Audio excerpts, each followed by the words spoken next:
Let's Talk with Neo. Hello everyone, happy Sunday. I hope everyone is staying safe and blessed and ready for, staying safe through this new year. Welcome back to the season 2 of Let's Talk with Mio, the youth messenger. We had a rough 2020, but we're going to start this year off on a positive note and great energy. So today, I have a special guest. She's an amazing woman. She's doing great things in the community for the youth and everything. Today, I have Miss Ashley Shaw. Hello. Hi, how are you today? I'm good. So Miss Ashley, tell us a little bit about yourself. Okay, so I am a licensed clinical social worker here in Charlotte, also a clinical addiction specialist and a growth coach. So I work with a variety of demographics. So I work with young adults, adults, and adolescents as well. Currently, right now, I'm heavily involved in what's called Grow on Go, which is a community organization that I had started about a year ago. And yeah, we're doing, I think, amazing things, doing community service, really helping the young ladies in the group to really focus on being self-aware, establishing goals, and being the best versions of themselves as they can be. Amazing, that's awesome. You have so inspiring right now. So with 2020, 2020 is full swing. Where do you see your business, going this year? Do you see as successful, or do you see, as you're getting there, but you're not there yet? Yeah, I think the latter. I'm definitely optimistic about the growth and success that's to come, because we do have a lot of things planned. But I think with anything, you always have to put the work into it. So as soon as you achieve a goal, it's okay. For me, it's all right, what's next? Yes, You celebrate that and you keep going. So how did COVID affect your life? Was it good or bad? Yeah, I think for a lot of people it wasn't the best. Me in particular, no. It definitely did. Well, in one respect, it affected the way that we had our things planned for our community organization, Grow on Go, in the mentor aspect. We had to do a lot of pivoting. So where we had started this collaboration with the high school here, offering a coaching series, that came to an immediate halt, a week after. So COVID affected our plans, but the morale of just wanting to continue doing what we set out to do, which was our mission, that didn't stop. So it affected us, but not to the extent to where we couldn't keep going. So would you say 2020 was a bad year for you guys, or would you say it was a blessing? I'll say 2020 was rough, given a lot of the different things that took place, not even just the pandemic, but a lot of the social injustices that we witnessed, and that led to some conversations that we had to have with our mentees, or anybody who's participated in Grow and Go. But I would say it was a blessing in disguise, because it opened up the opportunity for us to continue doing what we're doing. Yes, ma'am. I could say 2020 for me was totally a blessing. It really opened my eyes a lot, and then it gave me, more opportunities. I evaluated a lot of things, and it was just maybe we all just need a break from the world, from society, and so we, COVID just shot in all of our lives, and he was it's my time to take over. But, we have soldiers out here that kept fighting for, and they kept doing amazing things in the community. I never stopped, even with COVID going on. I didn't stop doing what I, was put on this earth to do. I kept on going. But, closed. It was like doors that closed on me, and I felt like that it was meant to be like closed, maybe. Yeah, no, I mean, Mio, I really do admire you because I saw all of the things that you were still doing, and oh my goodness, yeah. Thank you. Like, girl, what? So let's talk a little bit about Girls on the Go. What made you decide to start, this program? Oh man, well, I don't know if you're like a Beyonce fan, but one of her songs that really stands out to me is called Bigger, and one line that I really take from that kind of informed me wanting to just jump into this mentorship role and the program development side of it was I'll be the roots, you be the tree, pass on the fruit that was given to me. And so my goal in life, I really think my purpose and calling for being here is really to learn and get to a place to where I feel like I'm my best version of me, and then share that with other people. I've had a lot of like coworkers, close friends, family members ask me to mentor their daughter, and I was like, okay, well maybe I can go ahead and just turn this into something more formalized, like actually use my clinical skills, my professional skills that I've already had, and really launch Girl on Go. And that's pretty much what happened back in 2018, the end of 2018, yeah. That's amazing. So what makes your organization different from others?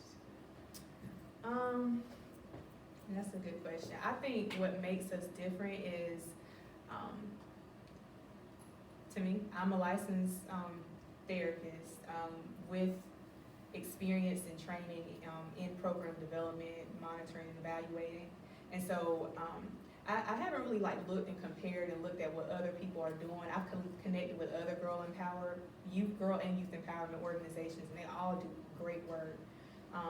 My focus really is on providing evidence-based and accessible programming to youth who are maybe living in more at-risk or lower income or at-risk youth.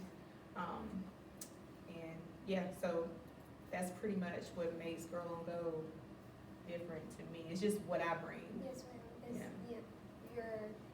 What you feel like your organization is, kind of what you, like you don't have to compare your organization to other organizations in order to, feel like you can't do something. Yeah, because there's room at the table for everybody. Yes, ma'am. Yeah. I feel like people just have to learn that and have to learn how to share the world with everybody and share the world with, people that wants to, do things, but they're too afraid that somebody's going to steal their spotlight from them. So they're not going to do it, or they're going to try to compete against you and try to, be kind of like a bully to you, but at the same time, they want to, get out here and help the community, but they don't like want to share it. Like we have a lot of that here. So this is a 3-part question. So number 1, what are your goals for the next 3 years? 3 to 5 years. Alright, my goals. Well, I always like to say that, and I even share this with the people I work with, whether professionally, mentorship-wise, growth coaching-wise, is think about what's important to you, what do you value, and then everything that you do should be centered around that. So for me, I value family, I value time, and I value freedom. And so like I have my private practice, of course. My goal is centered around that. I want to be able to continue providing mental health counseling and coaching services and consulting to people who need it, to people who want it. But I also want to have the time to be able to spend with my family as well. So I would love to continue providing telehealth services. That's a goal. And not only just in North Carolina, but along the East Coast. So that's one goal. Another goal, largely for Girl on Go, is I want Girl on Go's movement to be like national. Yes, So that's a lot of steps, to achieving that. But I think if you can think it, like you really can do it. It's possible. Yes, ma'am. Those- We have faith in you. I have faith in you. Thank you. And I know the world wants to, you know, just hearing what you say and things, and how you know, put things, and it's all about how you carry yourself. Even though, you know, society is so big and everything about people, it still depends on how you carry yourself, how you present yourself to other people that, you know, makes you go above and beyond. You know, you have organizations that is like yours, but it's like how you are carrying yourself and how you are, you know, positioning yourself and how you're respecting yourself as a human being at the same time. So I think that's amazing. So what do you think would help you achieve them goals? I think collaboration. Collaboration is really key. I want to. It sounds so cliche-ish, but I want to change the world. Like, you know, I really feel like what we're doing with the mentorship is going to really help. What we're doing with the therapy and counseling, all of that can help do just that. Yes. And I mean, it starts with the youth, and that's why, like, I feel like by investing in our youth today, that's the way we change our future. Yes, ma'am. I feel the same way. Mm-hmm. You know, a lot of people don't. You know, they don't like the youth's opinion. But you know, you can't change something for the youth if you don't have, you know, a youth's opinion from that.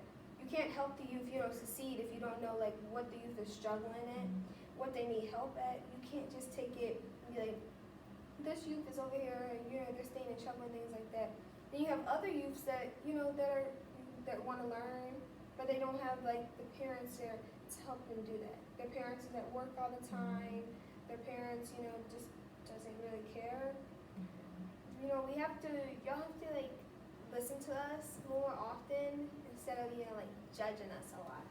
You know, we have a lot of adults judging us from our mistakes, or, you know, the way that we look, the way that we dress, or, you know, just judging us from like the way that we talk. You know, we just have to love each other and just stop judging. And we can all change the world for the youth so that our younger generation up under us, you know, can see that we made it possible. We made it happen. Now y'all don't have to go through this. We're here for y'all now. Still, we can let them know what they're, you know, if they're feeling something, they can talk to people nowadays. Yeah. You know, we have to show them that it's okay, you know, to talk to an adult if you're getting bullied, or it's okay, you know, to tell your parents if you see a mistake going on at home, or you see a mistake at school and you feel like it's not right. Yeah. So, Yeah. yes, ma'am. I feel like I feel you in like my core, and that's part of the reason why like I decided to take Girl on Go to the communities that need it. Yes, ma'am. And the girls who are participating in our program, like, they know Coach Ashley is gonna make sure that their voices are heard. Like, I want to hear what they have to say, what concerns are they having, because y'all are facing some stuff now, especially in lieu of the pandemic. Yes, ma'am. I can speak like from like, I mentor a lot of kids that's in like the juvenile detention centers, that stayed in trouble, and you know they're getting out, but they feel like their life is over because they have a record behind them. So they feel like even if they're out of the system, you know they're still gonna get judged, they're still gonna get mistreated. So, you know, they're getting out here, they're doing the same thing because they feel like they have nothing left to, you know, give to the world. So, you know, their jail cells are their home. The people in there is their family because those are the ones that, you know, was caring for them while they was in there. You know, it's like this one girl that, you know, I mentored that she was in the system. You know, she's been there for about 2 years now.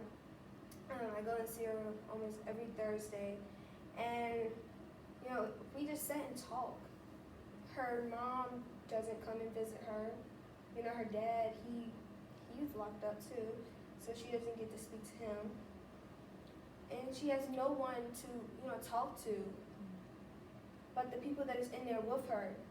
You know, so we have to be there for them. We have to let them know that their mistakes, it's okay, because everybody makes mistakes. Everybody, has gotten in trouble once in life. You may not been behind bars, but you get in trouble by your parents all the time.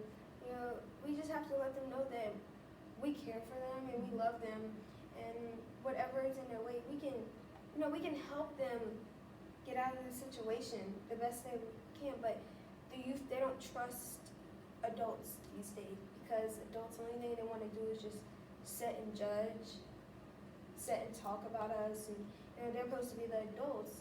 They're gossiping all about these kids and these youth and things like that they're doing in the community and things. And then you see, you're like, well, these are supposed to be community leaders. These are supposed to be the adults that we come to when we need help. And they're not even there. They're sitting there talking about us. They're sitting there judging us about what we did. After all the time you apologizing to them, and they still don't want to listen. You just have to learn how to, listen more often to what us youth have to say in order to, get what we need in this world, to make a change happen, to be able to, live this world in peace again. Yeah. Yes. Mm-hmm. So, question number 3: what boundaries are in your way from achieving your goals?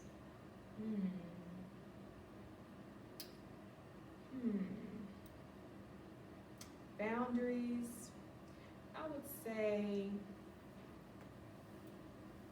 I wouldn't necessarily call them boundaries, but I will say like they're challenges. It's pretty much engagement. So, of course, like I mentioned, like we had to do a little bit of pivoting whenever the pandemic started last year. And I remember, rolling out and saying like, okay, we're launching Girl on Go, we're gonna do the mentor program aspect, and then had a lot of people interested, but then not a lot of follow through, which, with anything new, like all you can control is what you can control, right? So I just keep showing up. That's what I kept doing. So as of right now, we do have some engagement, but I will say that that's been a barrier, like a challenge for me. And then of course, like funding too. But we work around that just with volunteers. Trying to think, anything else?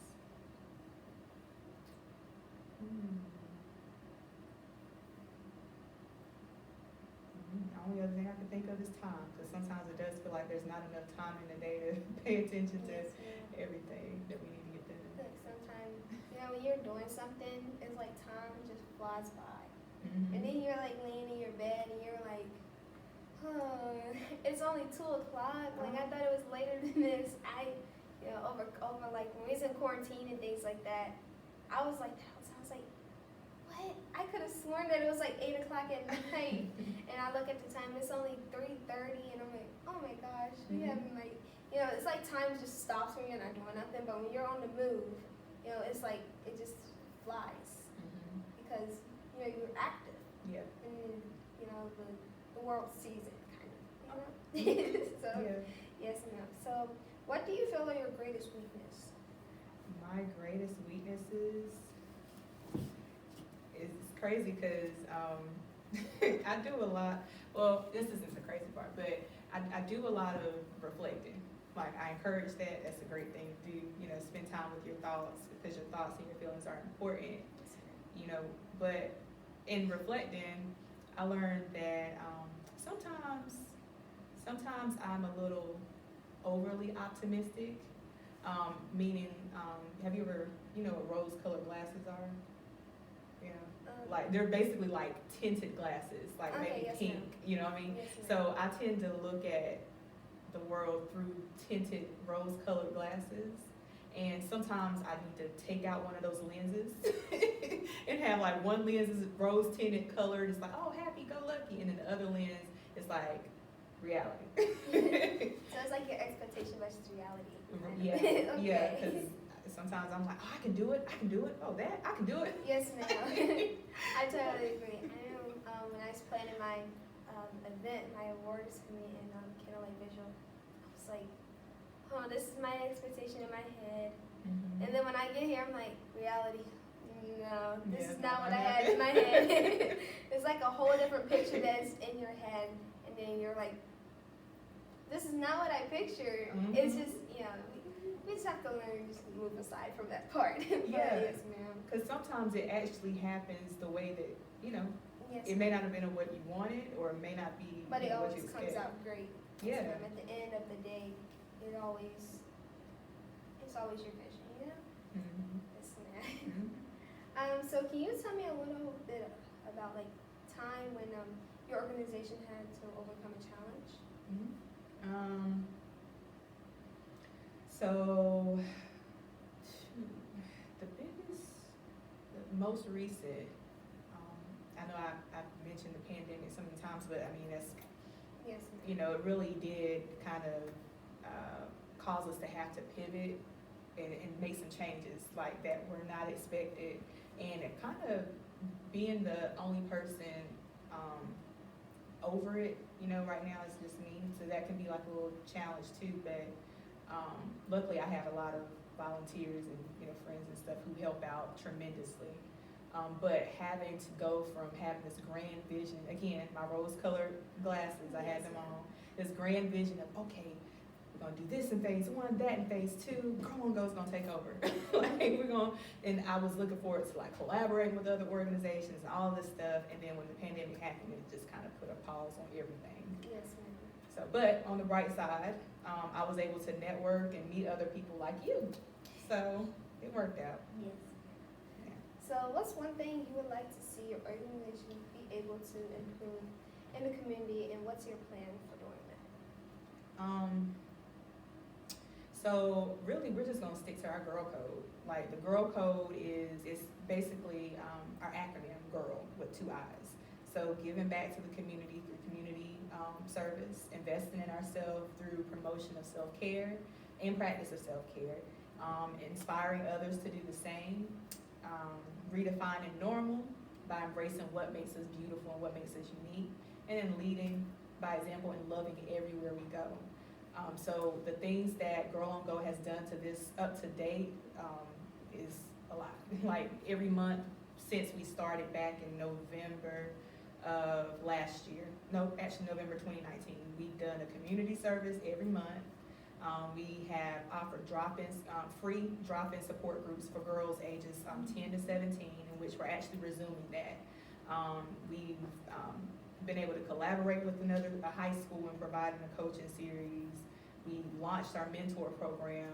We've collaborated with other nonprofits in being able to help the homeless and just do other community service-based things. So I don't think anything really needs to change for Girl on Go, but we're just gonna keep doing what we're doing, and we would love to continue to collaborate with other organizations who are doing the same, just trying to make a difference.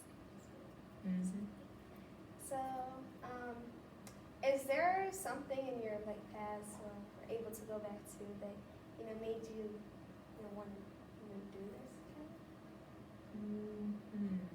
I'm sure it is, because with everything that I do, whether it's in my private practice as a mental health therapist or in the nonprofit sector, which with 3C Wellness Community Development Center, or with the Girl on Go community organization, like the common denominator of all 3 of those things is helping others.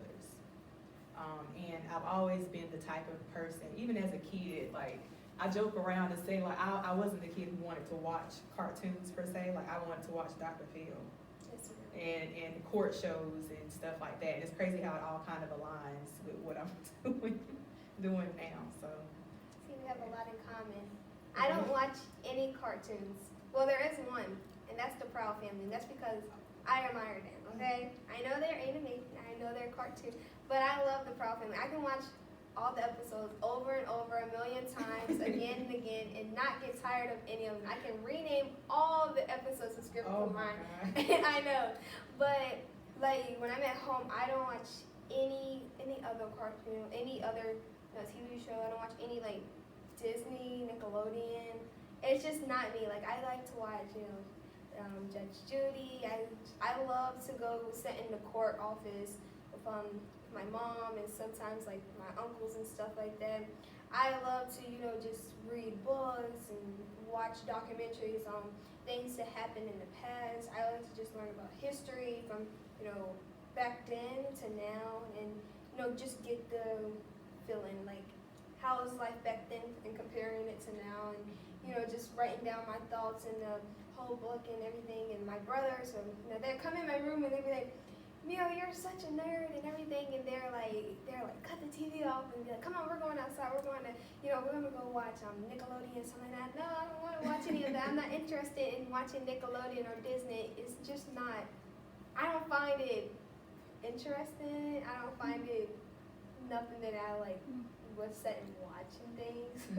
I'm really picky about like what I watch, and I'm really like the things that I watch, I get like visions and inspiring thoughts from them, especially from I can't remember the show, but it's like this old show that I watch all the time that just helps me, clear my mind and my thoughts, and it just like it's really soothing, So we have a lot in common with that part. Yeah. So yes, ma'am. So with everything that has happened, with the community, COVID and things like that, would your vision of Girls on the Go, be anything differently that you envision?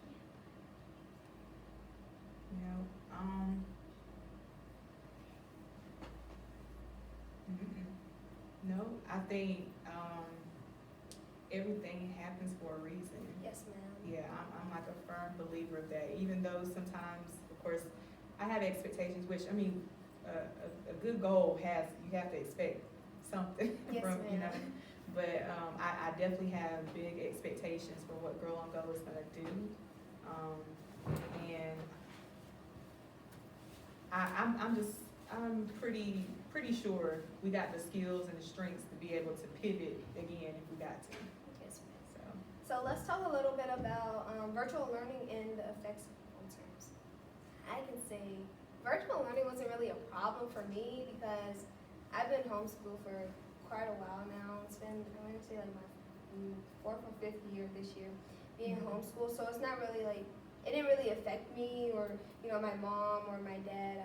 We still just, they go to work and we do our work, and they come home, they check everything, make sure everything is done with my sisters and stuff.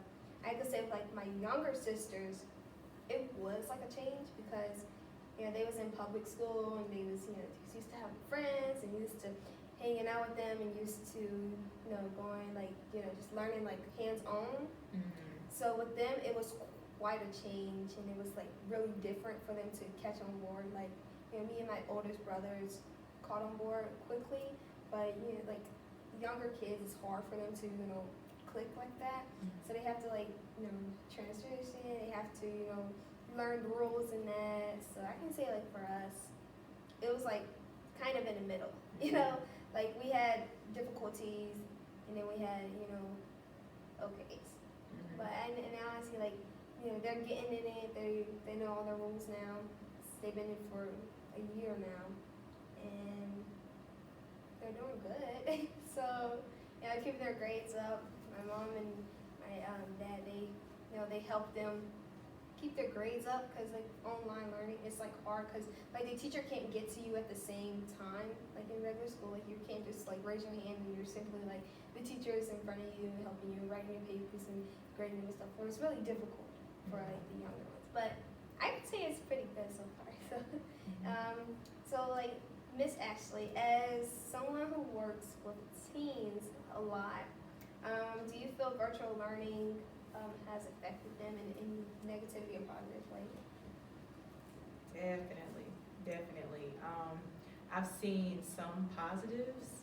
I'll start with that. The positives that I've seen is I actually, have some teens who prefer to be be doing virtual instead of being in person. I've also seen some really just benefiting from the flexibility, I guess, of that could come with being virtual versus having to be in person. Like they can still travel, and go visit certain family members if they feel comfortable. Some consequences or the negative things that I've noticed though is I've been hearing a lot about just increase in anxiety around the nature, the status of everything that's going on in the world.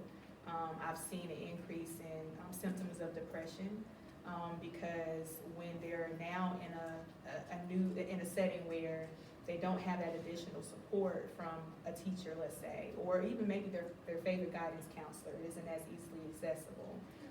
It's like you can easily slip.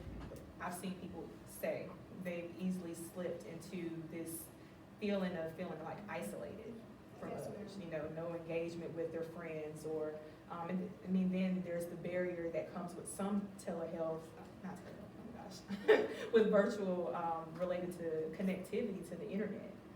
So I've seen some youth, or heard of some youth not being able to continue doing their schoolwork because their connectivity isn't good.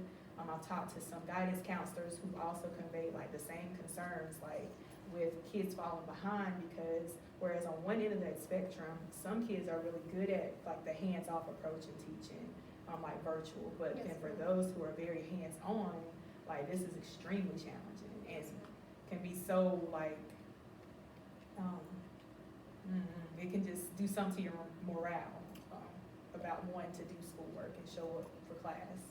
Yeah, it's like, I can say from a couple of students that I mentor, like it's hard for them to learn the things that the teacher is trying to teach, because when you're in like virtual classes, it's like, well, the teacher is going too fast maybe, and it's not helping them, concentrate, or they have distractions at home, and they can't focus because they're so distracted, or they're so like, they're like irritated kind of. They're like, they feel trapped in a bubble that they can't pop.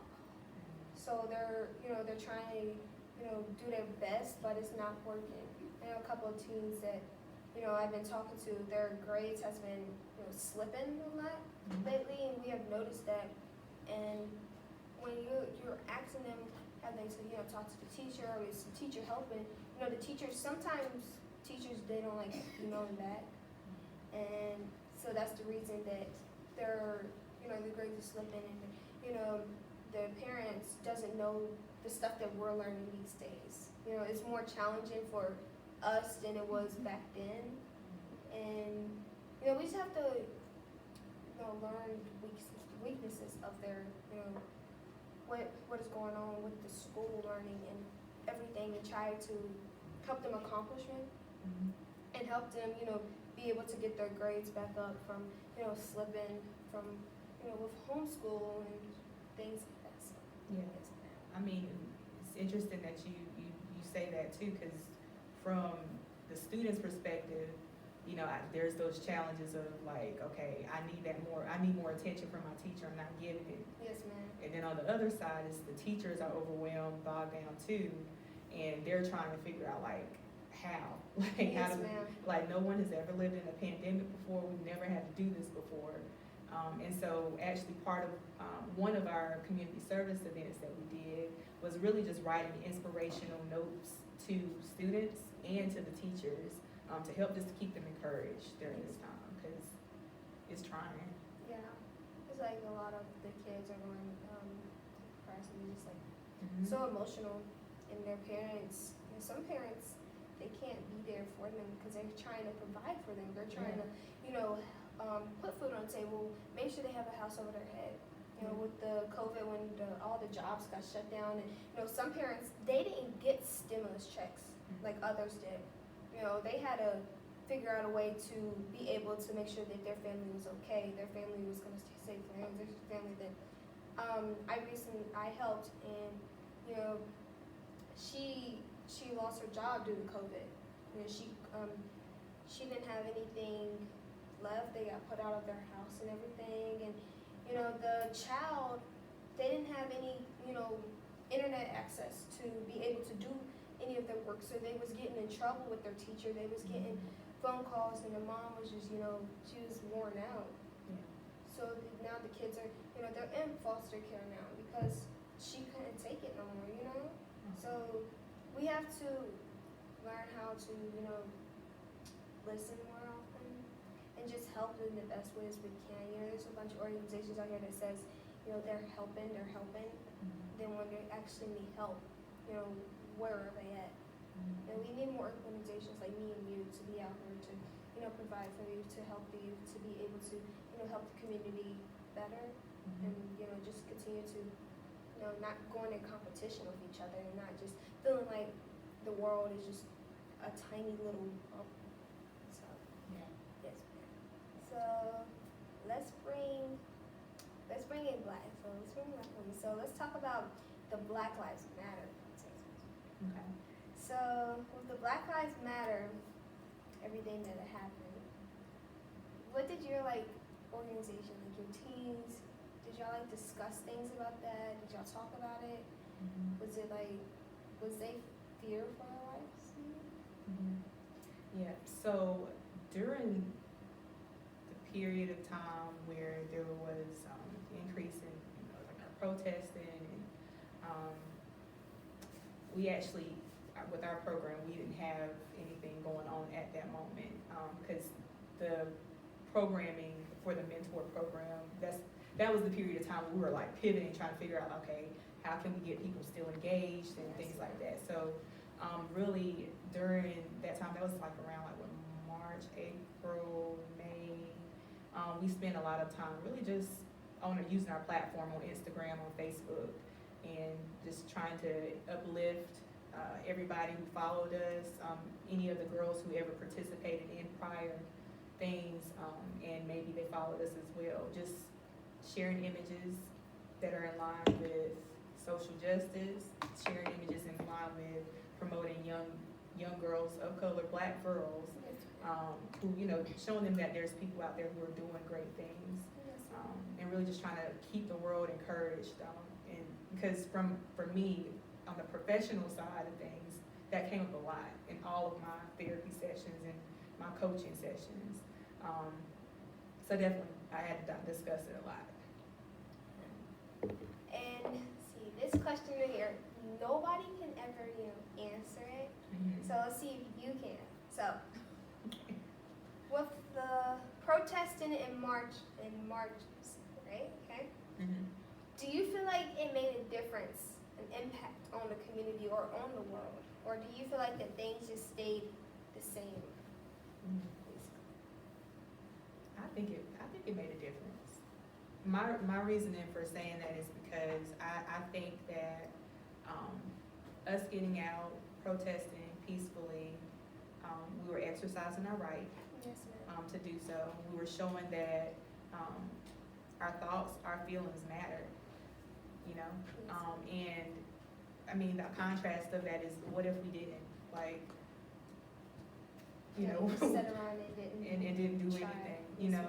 So yeah, I get that there's different ways to go about, you know, protesting and expressing your thoughts and disagreements about things, because I get that there's voting, but then peaceful protest is always a great, I'm a social worker at heart, so I've been to a couple protests, you know, I think it's made a difference. Yes, ma'am. You know, when we're out here, we're peacefully protesting. That's when we're making a difference. But when we're out here and we're, you know, we're violently making protests, and then, you know, it's making me question, like, it's either you want justice, or you just want to fight, and you just wanna get out here and just be able to, you know, shoot a bullet at somebody. You know, some people they was just so desperate. Enraged, some Yes, people ma'am. too. Yeah, most definitely the anger that they was feeling. I can most definitely say that it was, you know, terrible. The time with the protesters and everything was just like, boom. It just all blew up in 2020. It was just like, you know, we had Black Lives Matter, we had COVID, we had everything. It was just like, wow. Yeah. You know, it was tragic. Yeah. I mean, and I get what you're saying in that, like, there's the peaceful protest and there's the, you know, not peaceful protesting, which is borderline on what happened in the Capitol. Yes. Yes, ma'am. So. We're gonna get on that. Yeah. Yeah, but I mean, I get people are angry. They have a right to feel that way, and like you said, it's just if we can make sure that we are expressing that in the Yes, right way. there's two different ways you can, see this. You can do it quietly and peacefully and respectfully. Yeah, that's We the just key. have to learn how to do that kind of. A lot of us don't, but it's And okay. there's a lot out there who do. It's Yes, just ma'am. there's just some who go rogue. Yeah, they go above and beyond. A little too high. But they're. I can see like it made a difference in the community. It made a difference in the world. History was made that year, and now we just have to figure out how we can put it into it, kind of.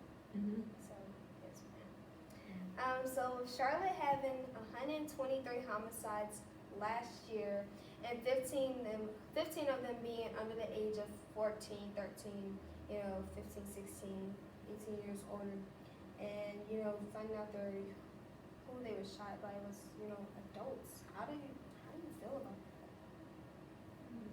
My heart aches to hear that. Yeah.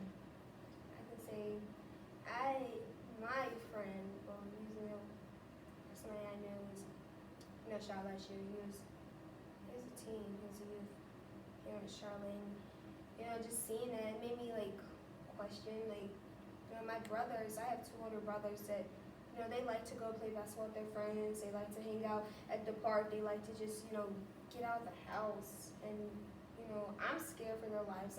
When they're leaving the house, I'm I'm hugging them. I'm telling them that I love them and everything, and I'm telling them that be safe and just don't get in any trouble. And because as colored people, we always have a target on our back. It's never going to erase. We have tried for thousands of years, decades, and this we can't. It's like, how do we put this? It's like that we're just a target, a big old target that just whatever. If you do something wrong, just one thing wrong, your life can be in danger. And with that, the shootings and everything, it's just like we fear for our lives more. A lot of people try to act tough and like they're not scared of it, but deep down inside you can feel the pain and you can feel their anger with it. So it's a really scary, tragic with that part.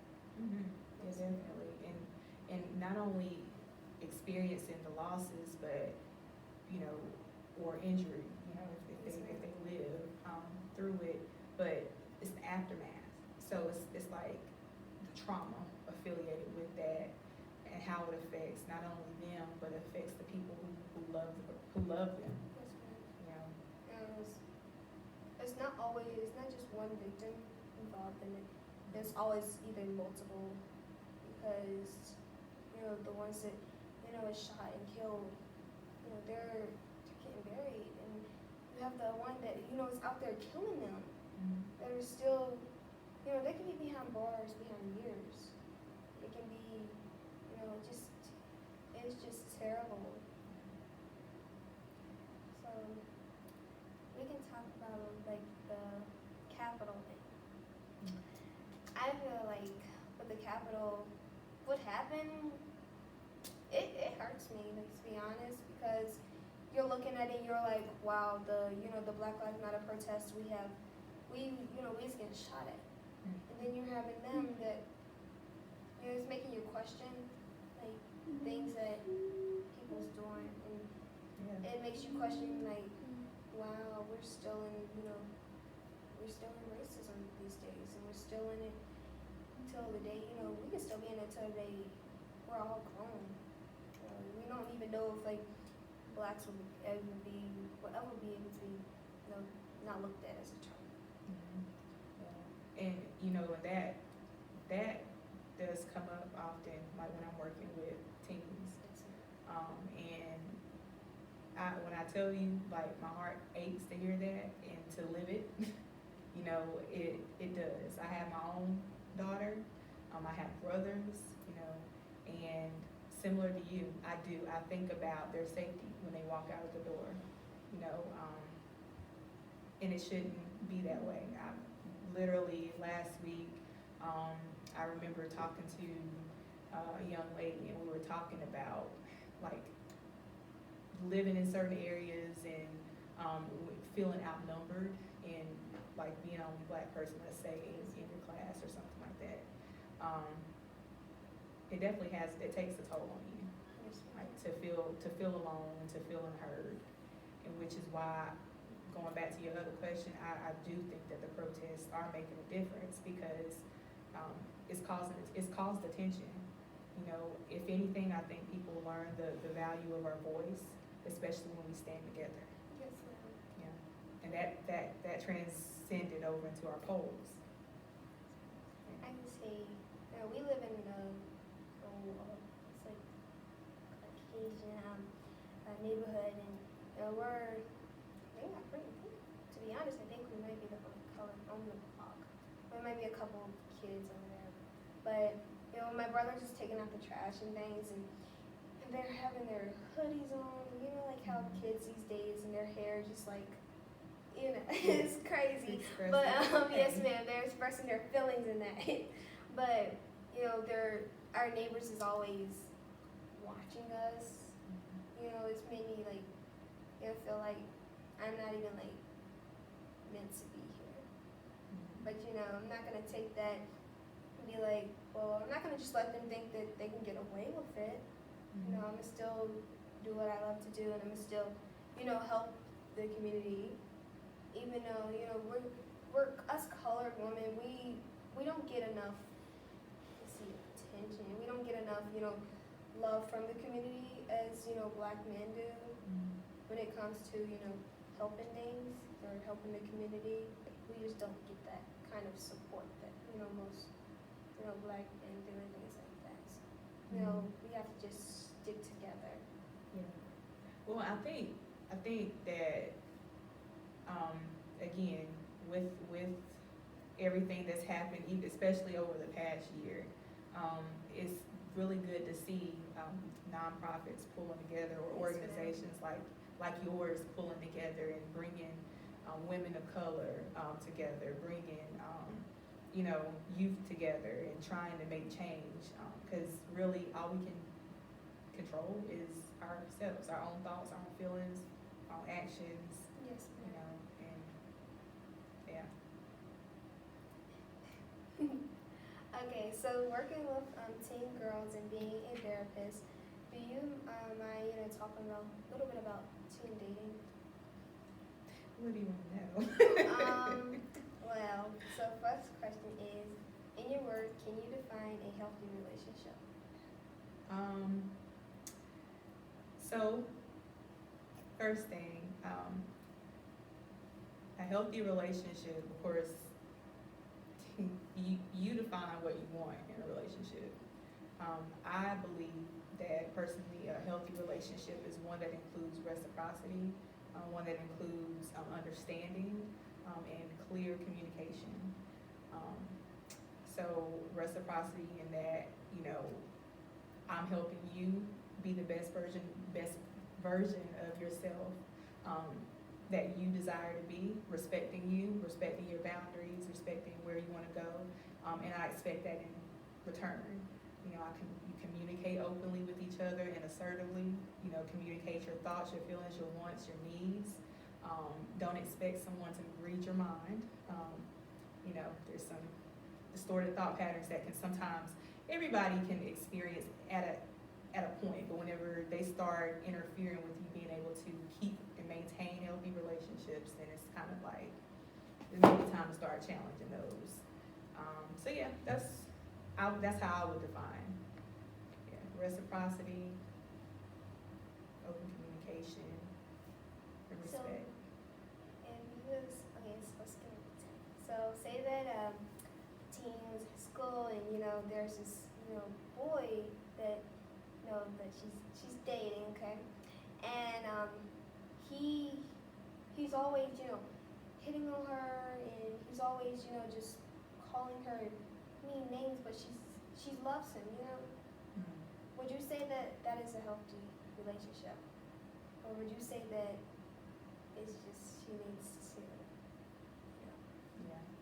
So now, and what you're with that, yeah, to me, no, that's not no, that is not a healthy relationship. But there's a deeper rooted thing to that though. Like in past experiences working with teens and young adults who've experienced domestic violence or interpersonal violence, like there is something else that happens that can keep a person in that situation and keep them rationalizing something as irrational as a man or a woman laying their hands on them or disrespecting them. It can be trauma. A lot of times what I've learned is that trauma can stem from a couple different things. Feeling neglected in your past, maybe some guilt, some fear or a fear or a couple fears. Neglect, guilt, fear, shame. Yes, shame. And so a lot of times, like in my growth coaching sessions, like with my mentees or as a therapist, those are things that we explore.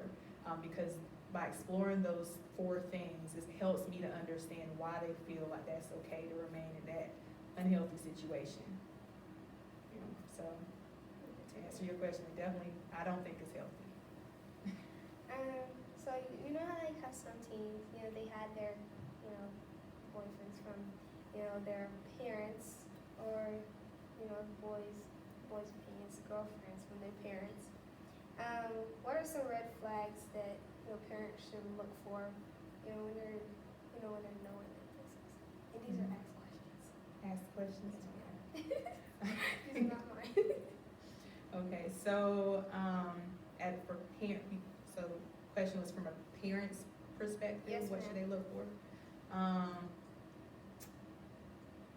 So I think for teens who are dating, okay, and their parents are, you know, aware of this and they're on board with this, I would encourage parents to really be open with their teens, but not invasive. Give the teens some privacy, but also let them know that in the event that they need to talk about anything, you're open to it, and you're not going to be punitive with them. Because sometimes what I've heard from other teens, from my mentee groups and all that stuff, they're like, you know, I want to talk to my mom, but they're scared too, because they're like, okay, what if she says something? Yeah. Or what if I do something or say something wrong and it leads to her wanting to be like, what? Like what? Yes, You know. ma'am. But like red flags to look out for would be, I would say like if you start noticing your child withdrawal, like there's like a change in their behaviors, like maybe they go from wanting to hang with the family at dinner time to, yeah, I'm gonna be in my room. Or if they're constantly on the phone, and maybe that's a different behavior for them. Like I get like, you know, when you're booed Yes, and you got ma'am. a boyfriend or girlfriend, like you're gonna talk on the phone, but just helping them to understand that there can be boundaries with that, you know, so that they can, you know, love on their family and they can love or like their boyfriend Yeah. too. Yeah. So, do you think that, you know, a child is moving too fast if they're like, oh, I love this boy and you barely know him for like 2 days? You said these are asked questions? Yes, ma'am. So separating myself, like, from this, like, this is just an objective opinion. You know, teens are young adults. Like, they have feelings, they have thoughts, and a lot of times in working with teens, they definitely have a mind of their own. Like, they can, you know, they want to feel empowered to make their own decisions and to feel what they feel. And so they don't want someone who is going to constantly tell them, no, you can't do this, without kind of explaining why or sharing why you feel that way. I think sometimes a challenge that I've encountered with teens in exploring relationships is they often feel shut down by parents or by the person who is their guardian. And maybe they feel like they can't express themselves openly or, you know, that type of thing about their love. I mean, because love is an emotion, it's a feeling. And so if you feel it, it's good to, I can't tell you that if you're in love with somebody after 2 days, that you're not in love. You can be in love, but it's like, again, going back to the rose-colored glasses, like, okay, it's good to feel this happy moment, but let's look at this in reality. Yes, Yeah. So this is the last question for today. What advice would you give a teen girl about dating? About dating? Yes, ma'am. Okay, so know your worth. That's one big thing. You are worth. You're priceless. Yes, You know, you're priceless. Don't allow someone to tell you what your worth is. Okay.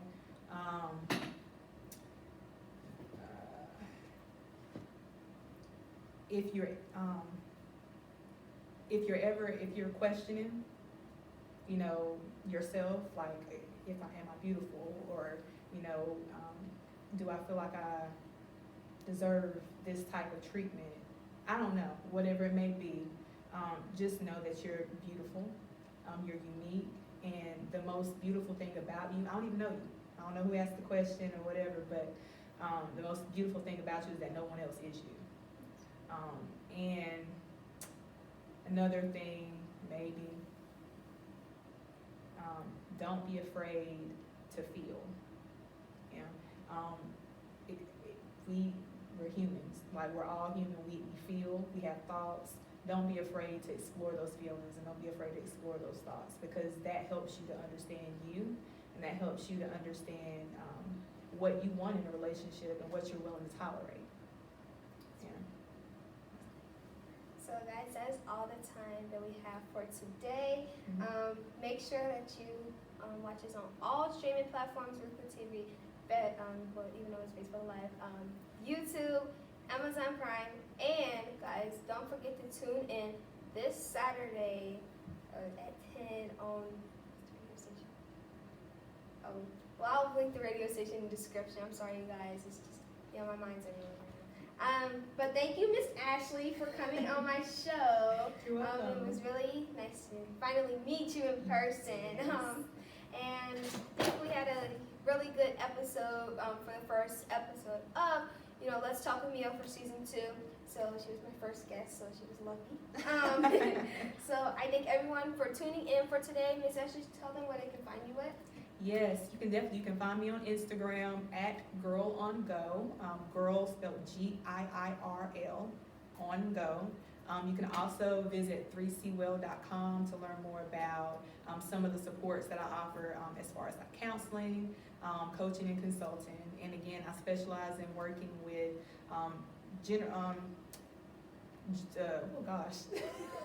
millennials, Gen Zers, which are the younger cool kids, and adults as well. So.